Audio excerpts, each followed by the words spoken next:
उनसे विनती है, उनसे प्रार्थना है, उनसे हाथ जोड़ के गुजारिश है और उनको चेतावनी भी है। ऐसा नहीं है कि विश्वविद्यालय उनके खिलाफ डिफेमेशन केस और दूसरा पुलिस केस नहीं कर सकता है, लेकिन मैं चाहता हूं कि इस रीजन में शांति बनी रहे। हमारे बोडोलैंड बहुत ही शांति प्रिय क्षेत्र है और हम शांति प्रिय लोग हैं, शांति से अपना काम कर रहे हैं, शांति से अपनी डायरेक्शन में बढ़ रहे हैं। अगर हम अपनी डायरेक्शन में बढ़ रहे हैं और हमारे से ईर्ष्या किस बात की, हमारे से कंपटीशन करो ना। आज मेरे बोडोलैंड यूनिवर्सिटी के आप रिसर्च अचीवमेंट्स देखिए और दूसरी यूनिवर्सिटीज़ का देखिए, उनका गर्दन नीचे हो जाएगा। मैं बोडोलैंड विश्वविद्यालय का कुलपति प्रोफेसर BL आहूजा हूँ। बोडोलैंड विश्वविद्यालय के लिए पिछले कुछ दिनों से मनगढ़ंत, मिथ्या और गलत समाचारों का प्रचार किया जा रहा था, तो मैं आज सभी मीडिया कर्मियों को यहाँ उपस्थित होने के लिए मैंने दरख्वास्त किया था और आप सभी यहाँ पधारे, बहुत बहुत धन्यवाद। एक्चुअली जो मेन चीज़ है वो क्या है, ये हमारे को समझना पड़ेगा कि ये जो बोडोलैंड विश्वविद्यालय के लिए इतनी गंदगी फैलाई जा रही है, जगह जगह असामाजिक तत्व कुछ भी छापने की कोशिश कर रहे हैं, इसका कारण क्या है।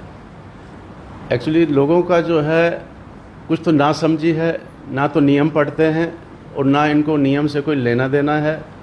जस्ट सिंपल अपनी पॉपुलैरिटी बढ़ाने के लिए कुछ भी समाचार उछालने की कोशिश करते हैं। कुछ असामाजिक तत्व भी होते हैं जो कि गलत इंटरप्रिटेशन करते हैं, और वास्तव में हमें करना क्या है और समझना क्या है वो मैं थोड़ा आज बताना चाहूँगा, ताकि जो भी इस प्रोग्राम को देख रहे हैं या समाचार को पढ़ रहे हैं उनको पता चले कि वास्तविकता क्या है और कैसे उछाला गया उसको। UGC ने 2009, 2016 और 2022 में रेगुलेशंस निकाली थी, जिसमें कि जो PhD डिग्री अवार्ड होती है पूरे इंडिया में सारी यूनिवर्सिटीज़ के लिए, उनका स्टैंडर्ड बना रहे उसके लिए रेगुलेशन निकाली थी। अब ये जो तीनों रेगुलेशंस हैं 2009, 2016, 2022, इनमें कई पॉइंटों को लेके कई बिंदुओं पर भिन्नता है और उस भिन्नता को अपने को समझना पड़ेगा कि क्या भिन्नता है। जैसे 2009 में है तो 2009 में किसी भी टीचर को जो कि गाइड है उसको 8 शोधार्थी गाइड करने के लिए परमिशन थी, जो बाद में 2016, 2022 में 8, 6 और 4 प्रोफेसर, एसोसिएट प्रोफेसर और असिस्टेंट प्रोफेसर के लिए हुई। अब हमारा जो PhD 2016 से पहले हुआ है, उसके जितने भी सुपरवाइजर्स थे उनको 8 तक हम दे सकते थे, लेकिन कुछ केसों में हमने जैसे 6 बच्चों को अलॉट किया एक पर्टिकुलर सुपरवाइज़र को, तो UGC ने वहाँ पे जो भी हमारे मित्र लोग थे, विद्वान लोग, उन्होंने शायद 2009 की रेगुलेशंस पे पूरा ध्यान नहीं दिया और 2016 की रेगुलेशन को यूज करते हुए उन्होंने एक ऑब्जेक्शन किया कि आपने 4 की जगह आपने 8 या 6 बच्चों को कैसे एडमिशन दे दिया। तो उनको क्लियर कर दिया, क्योंकि मैं पिछली विजिट में भी गया था 26 को, तो जो भी कन्फ्यूजन था वो एक इंटरफेस मीटिंग थी जो कि आमने सामने बैठ के कन्फ्यूजन दूर करने के लिए थी। ऐसा कुछ नहीं है कि वाइस चांसलर को सम्मान किया और वाइस चांसलर को ये बनाया और बोडोलैंड यूनिवर्सिटी की सारी डिग्रियां अवैध घोषित कर दी। ये सारी की सारी मिथ्या है, दुष्प्रचार है, लोगों को गुमराह करने का है। विश्वविद्यालय जो बहुत ही आगे बढ़ रहा है उसको बदनाम करने की कोशिश है और मैं इसके कड़े शब्दों में विश्वविद्यालय परिवार की तरफ से निंदा करता हूं। उसको कैसे रोका जाए, उसको कैसे परेशान किया जाए, उसकी वजह से ये सारा का सारा ये बवंडर खड़ा कर देना किसी अच्छी पत्रकारिता का प्रतीक नहीं है। मैं सारे इलेक्ट्रॉनिक मीडिया से, प्रिंट मीडिया से ये रिक्वेस्ट करूंगा कि गलत अफवाहों को इस तरह से ये बंद कर दें और जो वास्तविकता है पहले उसमें जाएं। अगर आपको समझ में नहीं आता है तो पहले आप कंसर्न अथॉरिटी से बात करें। ऐसा नहीं है कि किसी ने कोई भी गलत न्यूज़ दी और उसको हाईलाइट करना चालू कर दिया और बाद में जब दूसरे दिन तीसरे दिन क्लैरिफिकेशन में आए। आपको क्या चाहिए, मीडिया को क्या चाहिए, प्रिंट मीडिया, इलेक्ट्रॉनिक मीडिया को क्या चाहिए? अगर कोई भी ऐसी न्यूज़ आती है तो सबसे पहले उसकी अथॉरिटी को कॉन्टैक्ट करना चाहिए कि ये तो न्यूज़ है और ये अथॉरिटी का वर्जन है, ताकि दोनों साथ साथ चले। एक बार अगर आपने गलत न्यूज़ दिखा दिया और वो गलत न्यूज़ तो फैलता जाएगा और जो सही न्यूज़ है जो बाद में क्लैरिफिकेशन आता है उसका फैलाव नहीं है ज़्यादा। तो इस वजह से ऐसा लगता है कि जैसे यूनिवर्सिटी पता नहीं क्या कर रही है। तो मैं सभी पत्रकार महोदय से मीडिया कर्मियों से और सभी शिक्षकों से। ऐसा नहीं, हमारे शिक्षक भी कुछ ऐसे हैं जो कि सैडिस्टिक प्लेजर के लिए, कईयों को मज़ा आता है, जो काम नहीं कर रहे हैं, जो नहीं करना चाहते हैं। हर हर हर डिपार्टमेंट में 2-4 लोग ऐसे होते हैं, तो ये लोग कुछ ना कुछ फैलाते रहते हैं, तो उनके बहकावे में ना आए और जो वास्तविकता है उसको ध्यान में रखें। और इन्हीं शब्दों के साथ मैं यहीं मेरी बात को ख़त्म करता हूँ। और कोई सवाल हो तो बताएं आप, मैं उसका जवाब दूँ। यूनिवर्सिटी को बदनाम करने के लिए कार्यक्रम है, इसका जो हुआ अभी, इनका कोई लीगल एक्शन आप लोग यूनिवर्सिटी से कोई? हाँ, विश्वविद्यालय से हमने कल ही इंक्वायरी कमेटी बना दी है और वो इंक्वायरी कर रही है। एक्चुअली आजकल जो फेसबुक और इसमें जो है दूसरे मीडिया हैं, इनमें पकड़ने में साइबर क्राइम की मदद लेनी पड़ती है, तो साइबर क्राइम भी हमारी कमेटी के सदस्य हैं। वहाँ से भी हमने एसपी साहब को रिक्वेस्ट किया है कि एक हमारे को आदमी दिया जाए साइबर क्राइम का, ताकि हम इंक्वायरी कर सकें और जो भी होगा उसके खिलाफ हम पूरी कार्रवाई करेंगे। और ये इस केस को यहीं हम छोड़ेंगे नहीं एक्चुअली, कि ये ऐसा थोड़ा किसी को कुछ भी कह दो और बदनाम कर दो, ये नहीं चलेगा एक्चुअली विश्वविद्यालय में। कोई आईनी व्यवस्था लेगा, कोई कानूनी व्यवस्था? हाँ, कानूनी के लिए मैं लीगल एक्सपर्ट से सलाह कर रहा हूँ कि हम क्या क्या कंपनसेशन के लिए कर सकते हैं। लेकिन ये एक बार जब बदनाम हो जाता है ना आदमी इस तरह से गलत उससे, तो डिफेमेशन केस में भी उतना पॉपुलैरिटी जो हमारी चल रही थी उसको ब्रेक करना ये एक बहुत बड़ी साजिश थी। और ऐसे जो साजिश करता लोग हैं उनसे मीडिया को भी सावधान रहना चाहिए और उल्टा उनको जवाब देना चाहिए कि आप इस तरह की साजिशें मत करो। मेरी रिक्वेस्ट है आप सभी से। सर, साइंस का तक होने आप लोग मैंने यूनिवर्सिटी को बदनाम करना चाहते हैं, मैंने आप लोग की नज़र में कौन हो सकता है? इन्फॉर्मेशन मतलब देखिए, जब तक कैसे लीक होते हैं? देखिए, इन्फॉर्मेशन लीक इससे हुआ कि जो इन्फॉर्मेशन आई थी वो मेरे पास आई, ठीक है, कि आपका जो आपने डाटा शीट डाली थी उसमें ये हमें कमियां मिली, तो इसका जो है हमें वापस इसका जवाब दे दीजिएगा।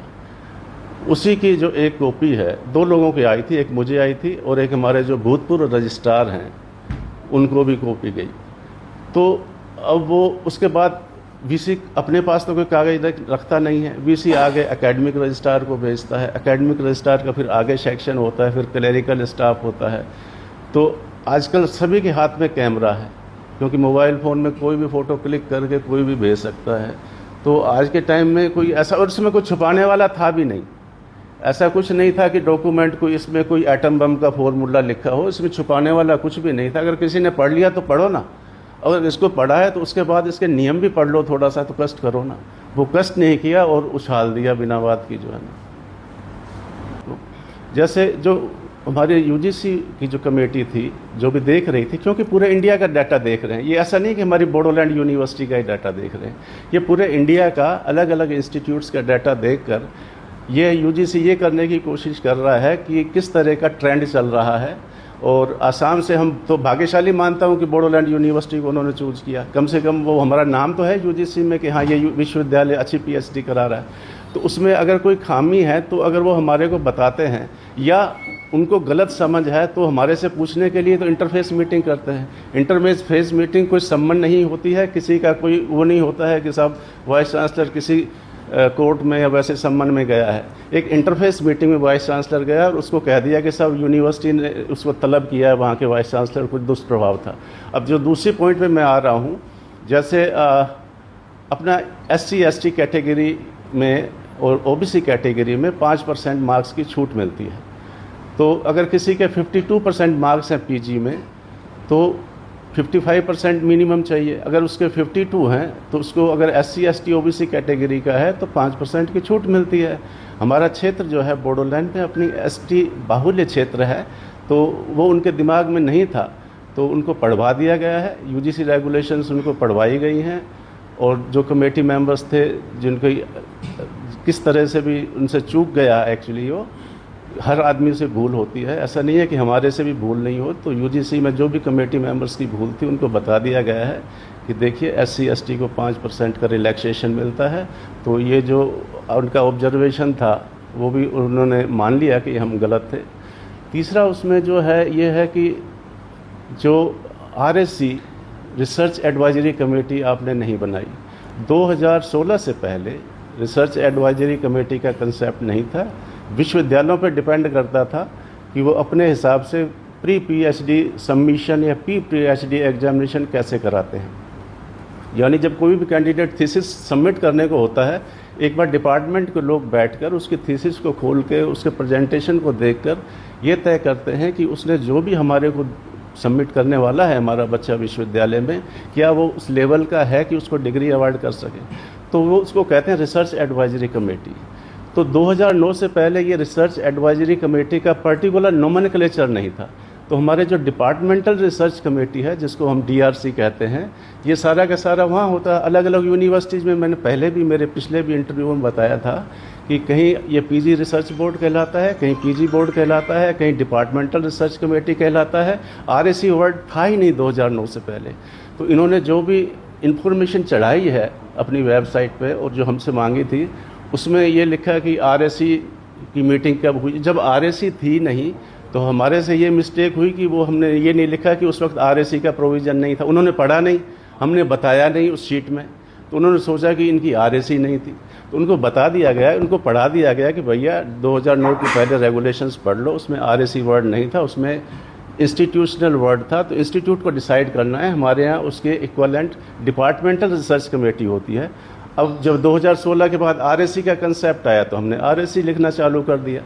तो एक कमेटी और बना दी। हमारे यहाँ तो 3-3, 4-4 कमेटियाँ हैं अलग अलग, जो अलग अलग स्टेजेज पे देखती हैं, और यूजीसी तो सिर्फ 2 कमेटी की बात करता है। फिर उसमें एक था कि शोध गंगा पे सारी थीसिस नहीं चढ़ाई है। हाँ, उसमें हमारी ये है कि हमने शोध गंगा पे जो चढ़ानी थी। शोध गंगा क्या है कि एक इन्फिलिबनेट यूजीसी का वेबसाइट है, तो उस पर जितने भी इंडिया में पीएचडी होती हैं शोध की गंगा, तो उसमें यानी जो भी शोध हो रहा है उसकी गंगा में उसको डालना होता है, ताकि लोग बाग उस गंगा में किसी भी शोध कार्य का दर्शन कर सकें। तो उसमें हमने चढ़ा दिया सारा का सारा थीसिस, तो वो प्रॉब्लम भी वहाँ ख़त्म हो गई। तो इस तरह फिर ये था कि 2 के 2 एक्सपर्ट्स आपने आसाम से ले लिए, वो भी हमने रिजोल्व कर दिया, क्योंकि ऐसा कोई क्राइटेरिया ही नहीं था। अब 2016 के रेगुलेशंस, आप सारे के सारे पढ़े लिखे लोग हैं, 2016 की रेगुलेशन देखें, 2022 की 22 की रेगुलेशन देखें, उसमें ऐसा कोई प्रोविज़न नहीं है। कुछ भाषाएं हमारी ऐसी हैं जो मेरे पास 3 एक्सपर्ट्स भी नहीं हैं। जैसे बोडो लैंग्वेज है, मेरे पास पूरे इंडिया में 3 एक्सपर्ट्स हैं बस, और 3 एक्सपर्ट्स भी बेचारे थीसिस को देख देख कर इतना परेशान हो जाते हैं कि हर बार बोडोलैंड की थीसिस हमारे पास आ जाती है। तो मतलब आप ये देखिए कि जब रीजनल लैंग्वेजेस की हम एक तरफ बात कर रहे हैं, तो इस तरह का कोई बाउंडेशन नहीं है। आप असम में अगर असामीज की है तो असामी की थीसिस असम में चेक नहीं होगी तो क्या कर्नाटक में थोड़ी चेक होगी। तो ये सारी चीज़ें हमारे को देखनी पड़ती हैं। तो इन सब चीज़ों को ध्यान में रखते हुए उनको समझा दिया गया है। यूजीसी की जो भी कमेटी थी उसको भी समझा दिया गया है, और उनके जो गलतियाँ थी उसमें करेक्शन भी करा दिया है, और वो उसी हिसाब से पूरी शीट को चेंज कर रहे हैं ताकि वो पूरी इंडिया में सही ढंग से मॉनिटर हो जाए। और ऐसा कुछ नहीं है कि कोई हमारी कोई गलती थी या उनकी गलती थी। ये उन लोगों का भी थोड़ा उन्होंने नहीं पढ़ा रूल्स। अब जैसे हमारे पत्रकार भाई हैं, किसी भी पत्रकार भाई ने कोई रूल नहीं पढ़ा। एक बार अगर किसी ने मिस इन्फॉर्मेशन दे दी, उस मिस इन्फॉर्मेशन को बढ़ा के एक झूठ को 1000 बार दिखाकर उसको सच करने की कोशिश किया, जो कि एक अक्षम्य अपराध है। ये ऐसा अपराध है जिसको माफ़ नहीं किया जा सकता। आप सोच नहीं सकते, पत्रकार लोग आप सब बैठे हैं यहाँ पर, आप सोचिए कि किसी यूनिवर्सिटी का इस तरह से एकेडमिक को ख़त्म करना, किसी स्टूडेंट के एकेडमिक करियर को मर्डर करना, ये एक फिजिकल मर्डर से भी ज़्यादा हीनियस होता है। हमें कोई राइट नहीं है कि किसी इंस्टीट्यूट को इस तरह से उछालकर और कुछ भी कहना चालू कर दें।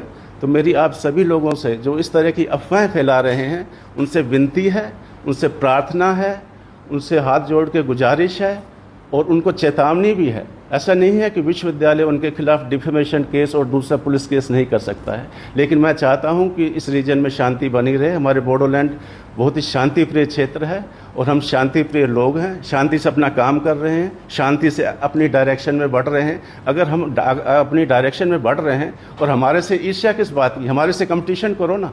आज मेरे बोडोलैंड यूनिवर्सिटी के आप रिसर्च अचीवमेंट्स देखिए और दूसरी यूनिवर्सिटीज़ का देखिए, उनका गर्दन नीचे हो जाएगा।